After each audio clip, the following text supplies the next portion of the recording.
Good morning बच्चों, हमारे CIC class YouTube channel में आपका बहुत बहुत स्वागत है। आज हम आपके लिए लेकर आए हैं विज्ञान में मानव नेत्र। मानव नेत्र क्या है? ये हाई स्कूल में 7 नंबर में आता है क्वेश्चन और इंटर में लगभग 4 नंबर में क्वेश्चन आता है। और लगभग हाई स्कूल में तो हर साल आने वाला ये क्वेश्चन है जो 7 अंक में आता है। और इस क्वेश्चन में जो है 3 नंबर हमको चित्र के ऊपर मिलते हैं और 4 नंबर थ्योरी के ऊपर मिलते हैं। इसलिए हमें इसका चित्र भी बहुत अच्छे से बनाना आना चाहिए। चित्र कम से कम आपको 3-4 बार इसका रिवीजन करना है चित्र का, तभी बना पाओगे। अगर पहली बार चित्र बनाने की कोशिश करोगे एग्जाम में तो बिल्कुल नहीं बना पाओगे। हाथ 7 नंबर से हाथ धो बैठोगे। इसलिए क्या है कि हर साल आने वाला क्वेश्चन है, तो इसलिए अच्छे से तैयार करो। चित्र भी बढ़िया से बनाना है इसका। अब देखो, मानव नेत्र। मानव नेत्र क्या होता है? यानी कि नेत्र या आँख मनुष्य व सभी जीवों को प्रकृति की एक बहुमूल्य देन है। क्या होती है? यानी कि मनुष्य को या जीव जंतु जो होते हैं हमारे पास, उनको एक प्रकृति द्वारा दिया गया एक बहुमूल्य अंग होता है। नेत्र लगभग फोटो कैमरे की भांति कार्य करता है। और नेत्र क्या होता है? जो हमारे पास फोटो कैमरा होता है उसकी भांति व्यवहार करता है, जिसका व्यास लगभग 25 मिलीमीटर होता है। नेत्र में वस्तुओं के वास्तविक प्रतिबिंब रेटिना पर बनते हैं। और नेत्र एक प्रकार का प्रकाशिक यंत्र है। इसका लेंस प्रोटीन से बने पारदर्शी पदार्थ का बना होता है, जो एक प्रकाश संवेदी क्या होता है? अंग होता है। क्या होता है? ये एक प्रकाश संवेदी। अब देखो इसमें क्या है, यानी कि मानव नेत्र क्या होता है या आँख क्या होती है? यानी कि प्राकृतिक का एक अत्यंत बहुमूल्य देन है, जिसके द्वारा हम क्या है, अद्भुत संसार तथा हमारे चारों ओर के रंग बिरंगे संसार को देखने के योग्य हमें बनाता है। अब देखो, इसके लिए हमें इसका वर्णन करने के लिए हम एक चित्र ले लेते हैं। हमने एक चित्र बना रखा है, देखो ये। अब चित्र आपको बनाना है। अगर 3 नंबर आपको प्राप्त करने हैं तो ये चित्र आपको अवश्य बनाना होगा। और चित्र बहुत साफ सुथरा बनाना है, जिससे कि एग्जामिनर एक बार देखे उसको और 3 नंबर फटाक से दे भजे आपको। अब देखो, इसके लिए हम चित्र बनाने के लिए एक नेक्स्ट वीडियो आपको अपलोड कर देंगे। उसमें चित्र बनाना हम आपको सिखा देंगे कि चित्र कैसे इसका बनाया जाता है। अब देखो, मानव नेत्र में क्या होते हैं? निम्नलिखित भाग होते हैं। इसमें क्या होते हैं? निम्नलिखित भाग होते हैं। सबसे पहले भाग क्या था हमारे पास? दृढ़ पटल। देखो, दृढ़ पटल होता है। दृढ़ पटल की हमने परिभाषा वगैरह इस थ्योरी इसलिए यहाँ पे लिख दी है आप लोगों को, जिससे कि आपको कोई समझने में आसानी हो और ना कोई परेशानी हो। अब देखो, दृढ़ पटल क्या होता है? ये दृढ़ पटल मानव नेत्र एक खोखले गोले की भांति होता है। क्या होता है? मानव नेत्र जो होता है एक खोखले गोले की भांति होता है, जिसका व्यास लगभग कितना होता है? 25 मिलीमीटर होता है। तथा जो बाहर से एक दृढ़ व अपारदर्शी श्वेत परत से ढका होता है। किससे? यानी कि अपारदर्शी श्वेत परतों से ढका होता है। यह अपारदर्शी परत जो होती है जिससे ढका होता है, उसी को हम क्या कहते हैं? दृढ़ पटल कहते हैं। जिसका ये बाहर से जो ढका होता है, जो ये क्या होता है? बाहर से हमारे श्वेत परतों से ये ढका होता है। इसी परत को हम क्या कहते हैं? दृढ़ पटल कहते हैं, जो नेत्र के भीतरी भाग की सुरक्षा करता है। यानी कि दृढ़ पटल क्या होता है? दृढ़ पटल जो होता है नेत्र के भीतरी भाग की क्या करता है? सुरक्षा करता है। अब देखो, दूसरा नंबर आता है इसमें रक्त पटल। रक्त पटल क्या होता है? देखो, ये रक्त पटल क्या होता है? दृढ़ पटल के अंदर का भाग होता है। दृढ़ पटल से अंदर का भाग होता है रक्त पटल। देखो, रक्त पटल क्या होता है? श्वेत परतों के भीतरी पृष्ठ से लगी हुई अंदर की ओर एक काले रंग की झिल्ली होती है, जिसे हम रक्त पटल कहते हैं। यानी क्या होता है? यानी कि श्वेत परत के भीतरी पृष्ठ से जो श्वेत प्रकाश होता है उसके भीतरी पृष्ठ से लगी हुई क्या होती है? अंदर की ओर एक काली रंग की एक झिल्ली होती है। इस काले रंग की झिल्ली को ही हम क्या कहते हैं? रक्त पटल कहते हैं।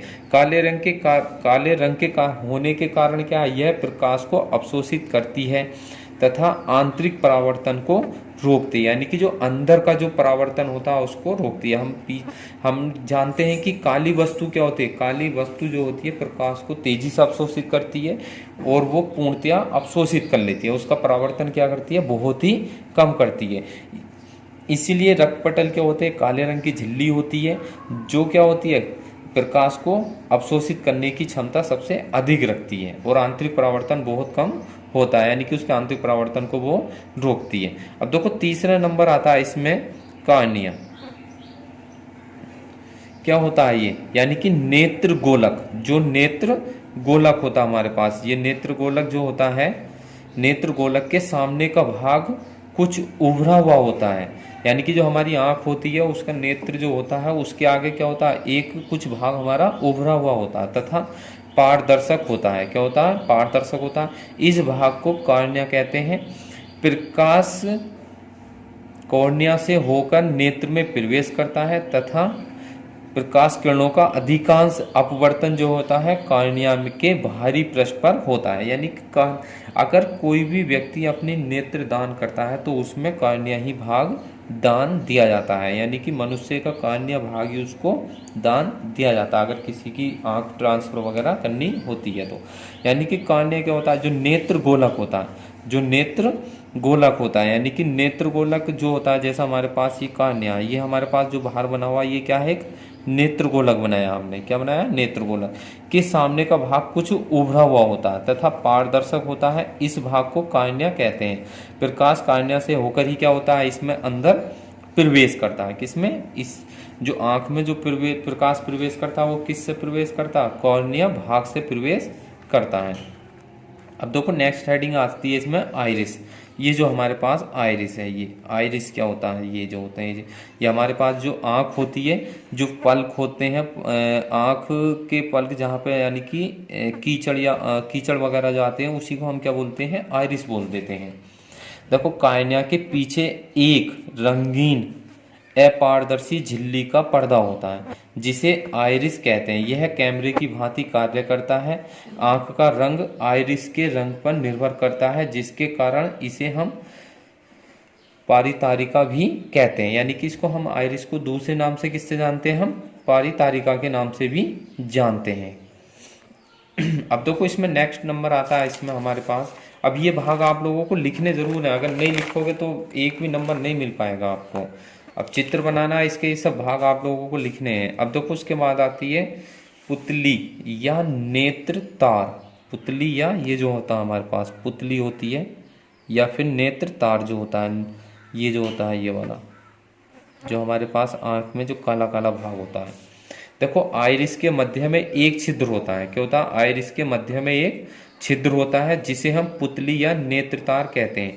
पुतली नेत्र में प्रवेश करने वाले प्रकाश की मात्रा को नियंत्रित करती है। क्या करती है, जो पुतली होती है जो हमारी आंख में जो प्रकाश प्रवेश करेगा उसको क्या करती है, नियंत्रित करती है। क्या करती है, नियंत्रित करती है। जब प्रकाश अत्यधिक चमकीला होता है, यानी कि जब हमारे आंखों पर देखा होगा हमारे पास जब क्या है, जब आंखों पर प्रकाश तेजी से चमकीला पड़ता है तो हमारी आंखें क्या होती है, ऑटोमेटिक क्या हो जाती हैं, पलकें बंद हो जाती हैं। क्या हो जाती हैं, पलकें बंद हो जाती हैं। या फिर अगर मान लेते हैं कोई चीज़ हमें कम दिख रही होती है तो हमारी पलकें क्या होती है, स्वयं ऑटोमेटिक खुल जाती हैं। उसी को हम क्या कहते हैं, इसको हम समंजन क्षमता भी बोल देते हैं, आंख की समंजन क्षमता।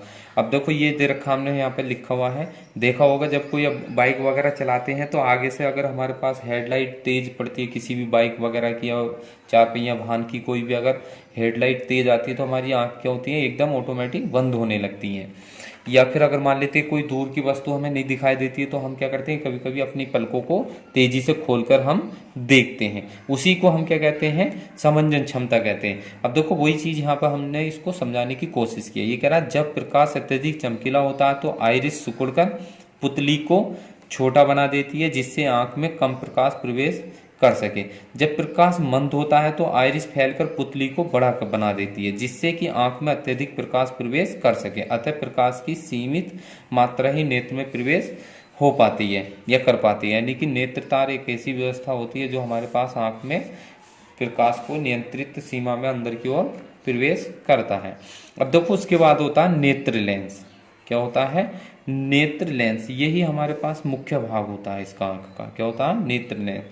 नेत्र लेंस क्या होता है, यानी कि आइरिस के ठीक पीछे, ये जो हमारे पास आइरिस है इसके ठीक पीछे क्या होता है, ये जो हमारे पास आइरिस है इसके ठीक पीछे प्रोटीन का बना पारदर्शक तथा मुलायम पदार्थ का एक द्विउत्तल लेंस होता है। क्या होता है ये?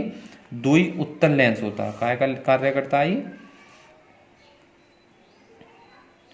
द्विउत्तल लेंस का कार्य करता है, जिसे हम क्या कहते हैं? नेत्र लेंस कहते हैं। यानी कि आइरिस के ठीक पीछे क्या होता है? प्रोटीन का बना एक पारदर्शक तथा मुलायम पदार्थ का एक द्विउत्तल लेंस होता है, जिसे हम नेत्र लेंस कहते हैं। यह अभिसारी प्रकृति का होता है। अभिसारी प्रकृति का होता है। लेंस के पीछे भाग की वक्रता त्रिज्या छोटी तथा अगले भाग की वक्रता त्रिज्या बड़ी होती है। लेंस के पदार्थ का अपवर्तनांक लगभग 1.44 होता है। जो लेंस होता है उसके पदार्थ जो होता है उसके अंदर उसका अपवर्तनांक कितना होता है? 1.44 होता है। यानी कि लेंस के पीछे भाग की वक्रता त्रिज्या क्या होती है? छोटी होती है, और अगले भाग की वक्रता त्रिज्या बड़ी होती है। यानी कि जो लेंस का जो पीछे का भाग है, इसकी पीछे का भाग जो होती है उसकी वक्रता त्रिज्या क्या होती है? छोटी होती है, और जो आगे का भाग जो होता है उसकी वक्रता त्रिज्या अधिक होती है।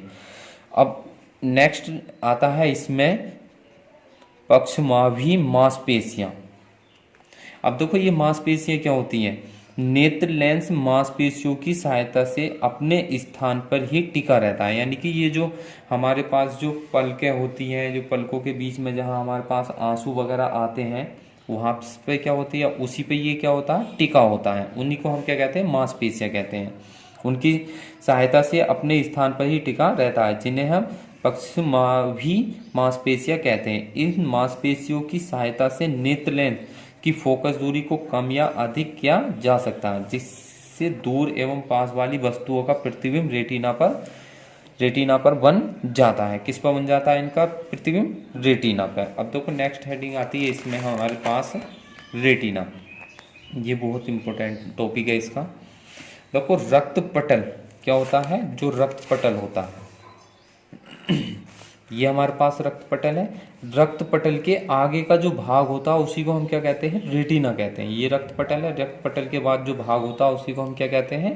रेटिना कह देते हैं। देखो ये है रक्त पटल के नीचे तथा नेत्र के सबसे आंतरिक भाग में दृष्टि नाड़ियों से बना एक पर्दा होता है। क्या होता है? रेटिना क्या होता है? एक दृष्टि नाड़ियों से या दृष्टि जो नलियां होती हैं या नसें होती हैं उनसे बना एक क्या होता है?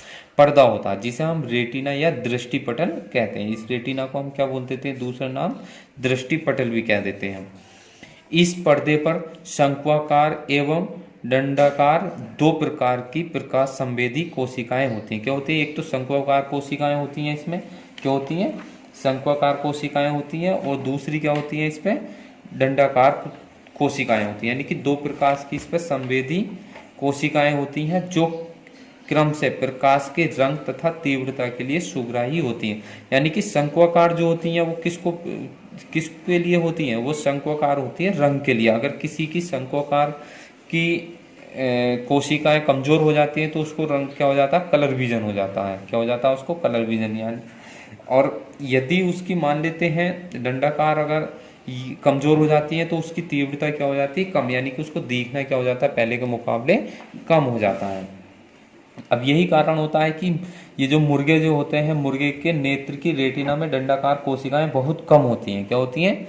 दंडाकार जो होती हैं ये कोशिकाएं जो होती है, जो मुर्गे या मुर्गियां होती हैं उनमें बहुत कम होती हैं, जो प्रकाश की तीव्रता के लिए सुग्राही होती हैं।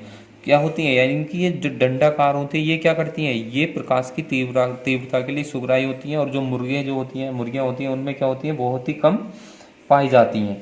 यही कारण है कि मुर्गा जो होता है सूर्योदय होते ही जाग जाता है। क्या होता है? यही कारण होता है जो मुर्गा जो होता है सूर्योदय होते ही जाग जाता है और सूर्यास्त होते ही सो जाता है। किसके कारण? क्योंकि उसमें दंडाकार जो होती हैं वो कोशिकाएं बहुत कम या बहुत कम पाई जाती हैं, जिसके कारण क्या होता है? वो प्रकाश को तीव्रता को यानी कि प्रकाश की तीव्रता के लिए सुग्राही होती हैं। ये जिसके कारण क्या होता है? वो सुबह को जल्दी जाग जाता है और शाम को जल्दी सो जाता है। अब नेक्स्ट हेडिंग आती है इसमें जलीय एवं कांचाभ द्रव।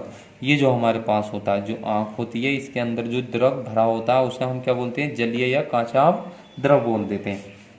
अब देखो ये क्या होता है? कॉर्निया और नेत्र लेंस के मध्य एक नमकीन पारदर्शी द्रव भरा रहता है। क्या होता है? यानी कि एक कॉर्निया है हमारे पास, ये कॉर्निया है, और नेत्र लेंस है। इनके बीच में क्या होता है? एक नमकीन पारदर्शी द्रव भरा रहता है। इस द्रव को जलीय द्रव कहते हैं। क्या कहते हैं हम इस द्रव को? जलीय द्रव कह देते हैं। इसी प्रकार नेत्र लेंस और रेटिना के मध्य है, यानी कि नेत्र लेंस और यानी कि इसके आगे जो भरा होता है, देखो ये कॉर्निया है, कॉर्निया और नेत्र लेंस के आगे, यानी कि ये कॉर्निया हो गए, नेत्र लेंस के आगे जो पानी भरा होता है उसको हम क्या कह देते हैं? जलीय द्रव बोल देते हैं। अब नेत्र लेंस और रेटिना, नेत्र लेंस और रेटिना के मध्य में जो पारदर्शक द्रव भरा होता है उसे हम क्या बोल देते हैं? काचा द्रव बोल देते हैं। अब देखो नेक्स्ट बिंदु आता है इसमें पित्त बिंदु। क्या आता है? पित्त बिंदु। पित्त बिंदु क्या होता है? देखो यह रेटिना के केंद्र के पास का एक गोल पीला बिंदु होता है। क्या होता है? ये जो यहाँ पे देखो ये गोल पीला बिंदु होता है। कहाँ क्या होता है? ये गोल पीला बिंदु होता है। इस बिंदु पर प्रकाश की सुग्राहिता सबसे अधिक होती है, जिससे इस बिंदु पर बनने वाला प्रतिबिंब स्पष्ट दिखाई देता है। यानी कि क्या होता है? ये पीले रंग का होता है, जिसे पित्त बिंदु कहते हैं। इस बिंदु पर प्रकाश की सुग्राहिता सबसे अधिक होती है, जिससे इस बिंदु पर बनने वाला प्रतिबिंब क्या होता है? स्पष्ट दिखाई देता है। किसके कारण? क्योंकि यह पीले कलर का पीला कलर होता है इसका, और ये क्या होता है? यानी कि प्रकाश को सुग्राही करने में सबसे अधिक होता है, इसलिए क्या होता है? इसका प्रतिबिंब अधिक स्पष्ट दिखाई देता।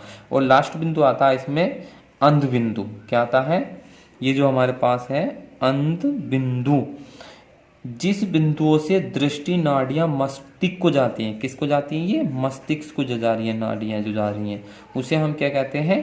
अंध बिंदु कह देते हैं। इस बिंदु पर प्रकाश का कोई प्रभाव नहीं पड़ता, यानी कि इस पर प्रकाश का कोई प्रभाव नहीं पड़ता। इस बिंदु पर प्रकाश की सुग्राहिता लगभग क्या होती है? शून्य होती है, जिससे इस बिंदु पर बनने वाला प्रतिबिंब दिखाई नहीं देता है। यानी कि जो अंध बिंदु पर प्रतिबिंब बनता है वो हमें दिखाई नहीं देता है। इस प्रकार हमने इसमें देखा है कि मानव नेत्र के बारे में हमने आपको समझाया है, और मानव नेत्र के भाग कौन कौन से होते हैं। अब इस प्रकार क्या है, यानी कि यह क्वेश्चन जो होता है यूपी बोर्ड में लगभग 7 अंक का आता है, और हर साल आने वाला क्वेश्चन है। हम उम्मीद करते हैं कि आपको यह वीडियो बहुत पसंद आई है। अगर वीडियो पसंद आई हो तो हमारे वीडियो को लाइक